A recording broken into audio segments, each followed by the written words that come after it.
Chers amis, bonsoir. Avec Anne et Nicolas, je suis heureux de vous retrouver ce soir pour ce temps de prière et de méditation nourri de la parole de Dieu. Vous savez que nous fêtons Saint Jean-Baptiste le 24 juin au solstice d'été, c'est-à-dire exactement à l'opposé de Noël le 25 décembre au solstice d'hiver. La symbolique de la lumière est forte et on aime citer la parole du Baptiste « Il faut qu'il grandisse et moi que je diminue ». C'est précisément l'évangile d'aujourd'hui. Mais je suis touché par ce que le Baptiste dit juste avant, et je voudrais le faire mien avec vous ce soir. Celui à qui l'épouse appartient, c'est l'époux. Quant à l'ami de l'époux, il se tient là, il entend la voix de l'époux, et il en est tout joyeux. Que ce temps de méditation soit pour chacun le temps où il entend la voix de l'époux. Demain, nous célébrerons le baptême du Seigneur et nous contemplerons le mystère de Dieu Père qui révèle le Fils en envoyant sur lui l'Esprit. Jean-Baptiste sera présent. Un autre Jean, à l'époque très jeune, était aussi présent, comme il fut présent au pied de la croix. C'est celui que Jésus aimait. Bien plus tard, il écrira une épître pour que lui aussi sa joie soit complète. Toute cette semaine, avec la liturgie, nous avons lu et médité cette épître. Ce soir, nous lisons le dernier chapitre. Écoutons la parole de Dieu pour que nous aussi, notre joie soit parfaite. Lecture de la première lettre de Saint Jean. Qui donc est vainqueur du monde? N'est-ce pas celui qui croit que Jésus est le Fils de Dieu? C'est lui, Jésus-Christ, qui est venu par l'eau et par le sang, non pas seulement avec l'eau, mais avec l'eau et avec le sang. Et celui qui rend témoignage, c'est l'Esprit, car l'Esprit est la vérité. En effet, ils sont trois qui rendent témoignage, l'Esprit, l'eau et le sang, et les trois n'en font qu'un. Nous acceptons bien le témoignage des hommes. Or, le témoignage de Dieu a plus de valeur, puisque le témoignage de Dieu, c'est celui qu'il rend à son Fils. Celui qui met sa foi dans le Fils de Dieu possède en lui-même ce témoignage. Celui qui ne croit pas Dieu, celui-là fait de Dieu un menteur, puisqu'il n'a pas mis sa foi dans le témoignage que Dieu rend à son Fils. Et ce témoignage, le voici. Dieu nous a donné la vie éternelle, et cette vie est dans son Fils. Celui qui a le Fils possède la vie. Celui qui n'a pas le Fils de Dieu ne possède pas la vie. Je vous ai écrit cela pour que vous sachiez que vous avez la vie éternelle, vous qui mettez votre foi dans le nom du Fils de Dieu.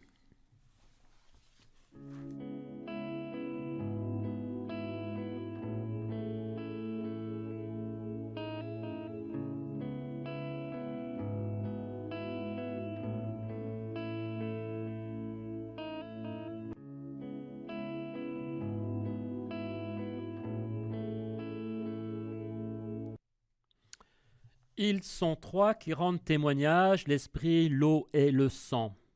Comment comprendre cette phrase? Le témoignage, Jean l'explicite, Dieu nous a donné la vie éternelle et cette vie est dans son Fils. Le vocabulaire est judiciaire. Il y a en arrière-plan toute la controverse, pour ne pas dire le procès, qui a été fait à Jésus et qui est rapporté par le 4e évangile, c'est-à-dire probablement Jean lui-même, et qui trouvera son paroxysme devant le grand prêtre et devant Pilate. Qui est cet homme qui se prétend le Messie? Est-il le Fils de Dieu? Et ce procès a continué après la mort de Jésus. Il a suscité la haine des Juifs et des païens envers les premiers chrétiens et donné lieu aux persécutions. Il a traversé les siècles et nous rejoint aujourd'hui. Il est en nous et interroge notre foi. Et vous, que dites-vous? Pour vous, qui suis-je? On sait que devant le grand prêtre, comme devant Pilate, Jésus se tait. Il laisse ses accusateurs donner leur propre réponse. C'est toi qui le dis. Il laisse surtout Dieu lui-même répondre. Donner son propre témoignage, pour reprendre le vocabulaire judiciaire de Jean. Et la réponse de Dieu sera la croix et la résurrection. C'est le disciple lui-même qu'il faut citer.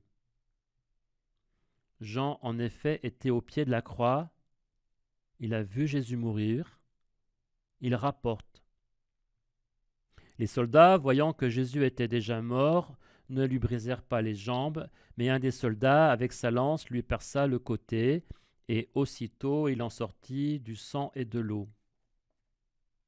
Et l'Écriture rajoute, « Celui qui a vu rend témoignage, et son témoignage est véridique, et celui-là sait qu'il dit vrai, afin que vous aussi vous croyiez. » Jean a vu l'eau et le sang. Comme il a vu Jésus dire « Tout est accompli », incliner la tête et remettre l'esprit. Il est bien le témoin de l'eau et du sang et le témoin de l'esprit. Il rapporte le témoignage de Dieu. On comprend mieux ainsi ce qu'il écrit en affirmant que le témoignage de Dieu, c'est celui qui rend à son Fils, et que celui qui ne croit pas Dieu, celui-là fait de Dieu un menteur. En citant à comparaître les trois témoins, l'esprit, l'eau et le sang, Jean nous place devant la croix et le mystère pascal. Il fait bien sûr mémoire des événements de la passion qu'il a connue, mais il le fait de manière symbolique, je préfère dire sacramentelle. Car l'eau et le sang, c'est tout autant ce qu'il a vu au pied de la croix que l'eau du baptême et le sang de l'Eucharistie. L'Église l'a toujours compris ainsi. Il le fait de manière existentielle, je dirais ici théologale, avec l'esprit, l'eau vive et le pardon du Christ. Dieu fait de nous ses enfants, il donne la vie éternelle, et cette vie est dans son Fils. Je vous ai écrit cela pour que vous sachiez que vous avez la vie éternelle, vous qui mettez votre foi dans le nom du Fils de Dieu. Parole de Dieu. Voici l'assurance que nous avons auprès de Dieu. Si nous faisons une demande selon sa volonté, il nous écoute.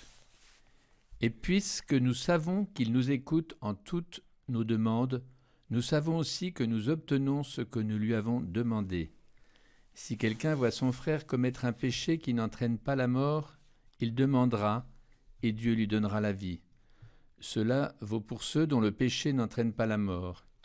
Il y a un péché qui entraîne la mort. Ce n'est pas pour celui-là que je dis de prier. Toute conduite injuste est péché, mais tout péché n'entraîne pas la mort. Nous le savons, ceux qui sont nés de Dieu ne commettent pas de péché. Le Fils, engendré par Dieu, les protège, et le mauvais ne peut pas les atteindre. Nous savons que nous sommes de Dieu, alors que le monde entier est au pouvoir du mauvais. Nous savons aussi que le Fils de Dieu est venu nous donner l'intelligence pour que nous connaissions celui qui est vrai. Et nous sommes en celui qui est vrai, en son Fils Jésus-Christ. C'est lui qui est le Dieu vrai et la vie éternelle. Petits enfants, gardez-vous des idoles.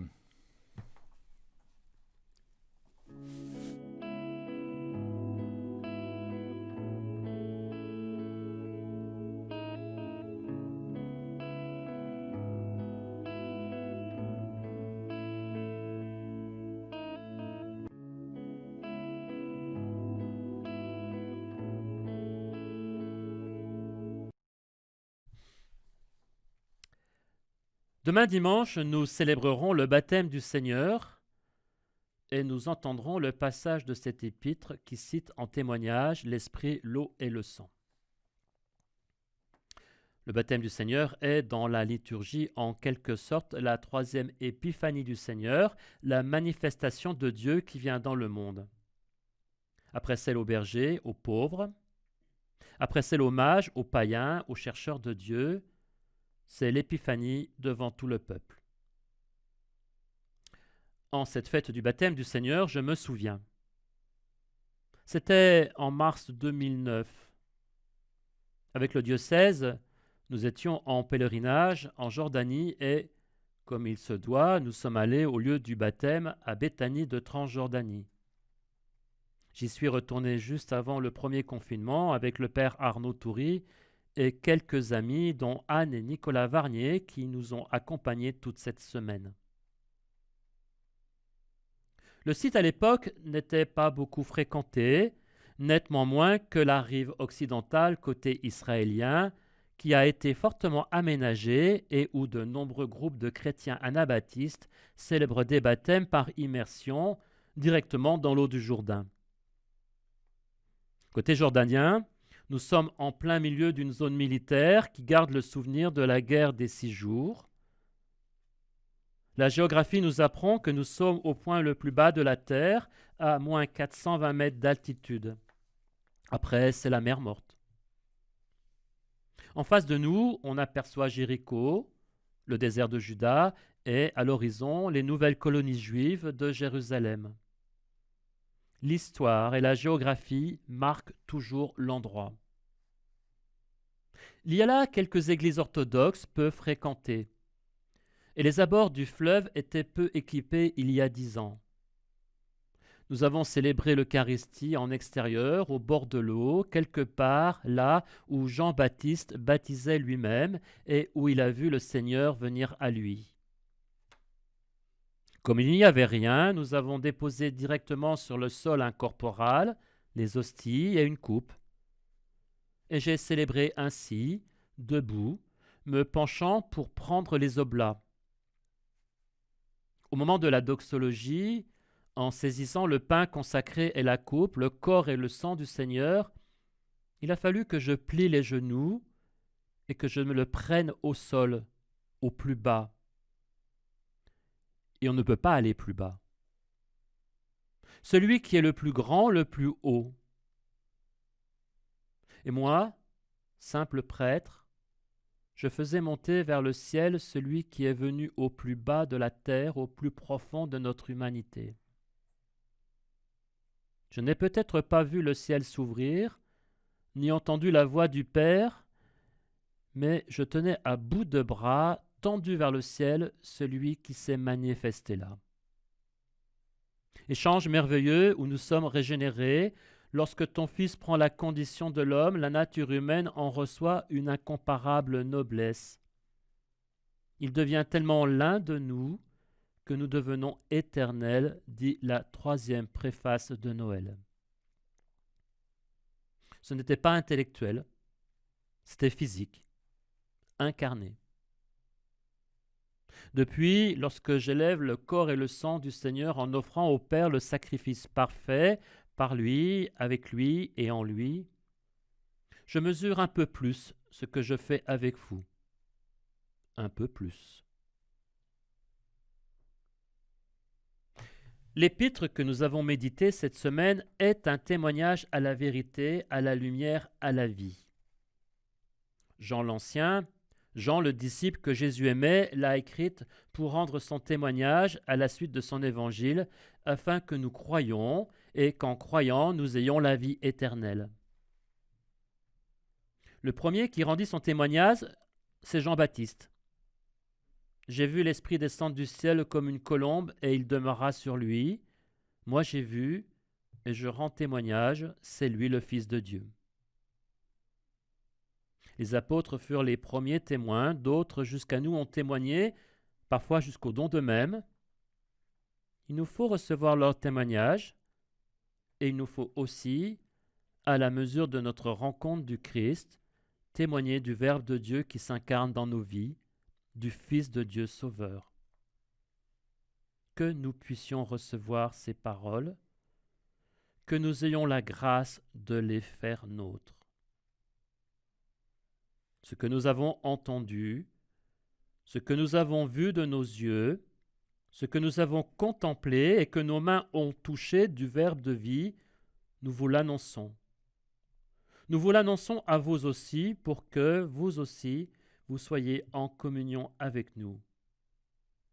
Et nous écrivons cela afin que notre joie soit parfaite.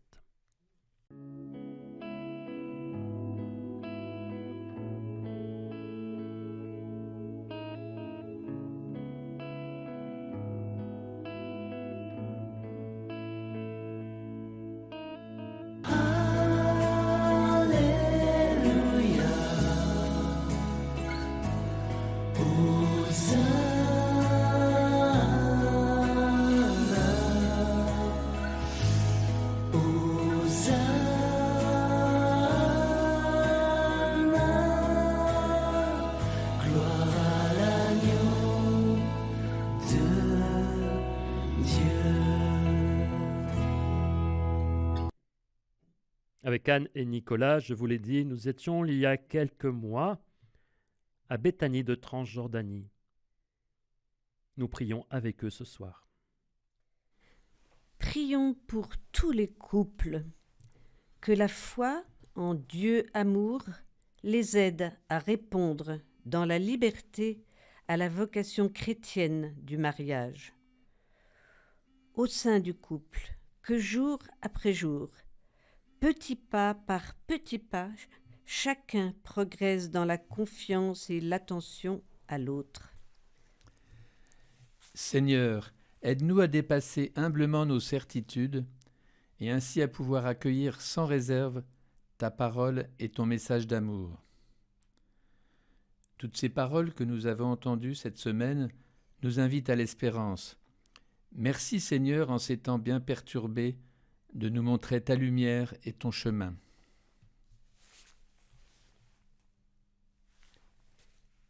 Le Sauveur vient au baptême relever notre humanité déchue pour guérir à travers les eaux et nous vêtir d'immortalité, dit l'antienne du Magnificat de ce soir.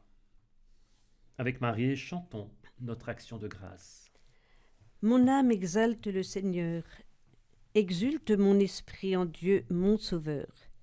Il s'est penché sur son humble servante. Désormais, tous les âges me diront bienheureuse. Le Puissant fit pour moi des merveilles, saint est son nom. Son amour s'étend d'âge en âge sur ceux qui le craignent. Déployant la force de son bras, il disperse les superbes. Il renverse les puissants de leur trône, il élève les humbles.